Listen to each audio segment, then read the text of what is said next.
the Vatican has a very, very great deal of power. That's right. We've talked about it. They have, whether they admit it or not, a great deal of political power all around the world.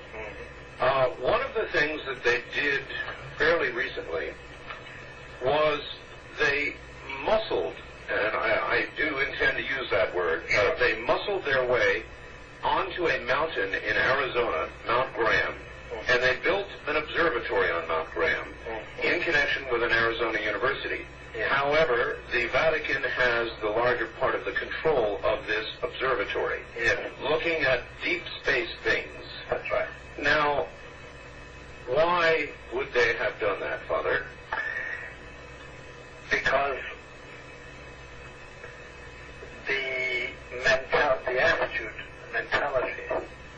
amongst those who, at the higher levels, the highest levels of Vatican administration and Vatican geopolitics, know that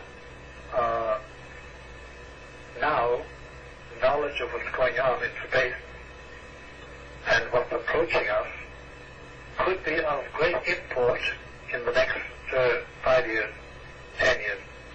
Carefully and well-chosen words, Father. Thank you.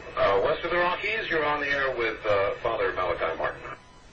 There's another planet in the solar system that they call Nibiru that was captured and moves like a comet in a 3,600-year orbit. Our own astronomers know it's out there. They call it Planet X. It has gravitational effects on the outer planets. They can't find it because it's so far out. Ancient Sumerians and what they had to say about it are correct. And what they say is that there's another planet in our solar system that was captured by our solar system as the solar system was forming. Sumerian records indicate that they began their counting not from the sun, but from a planet on the outside of the solar system. But most surprising was the inclusion of one more large planet as the 12th member of our solar system.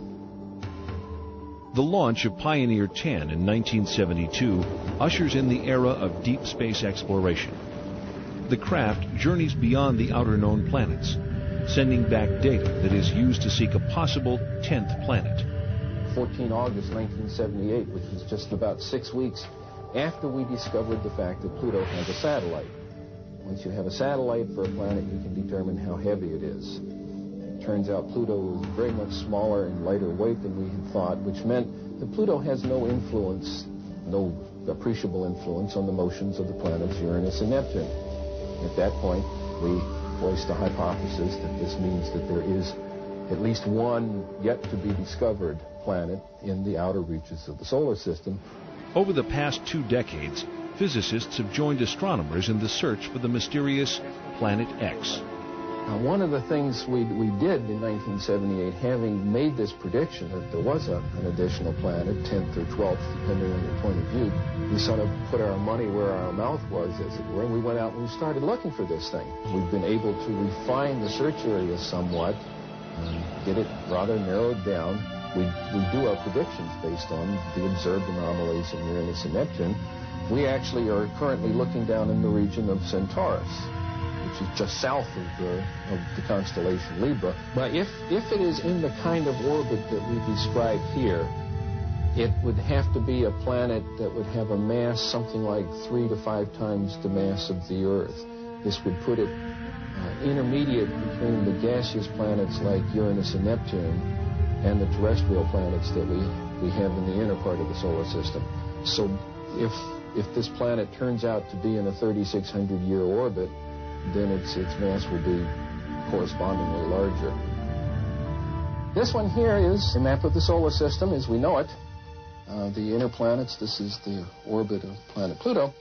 And this here is the orbit that I have proposed for the 10th planet. And here's where we think it is right about now in its orbit. If Planet X exists, we are not alone.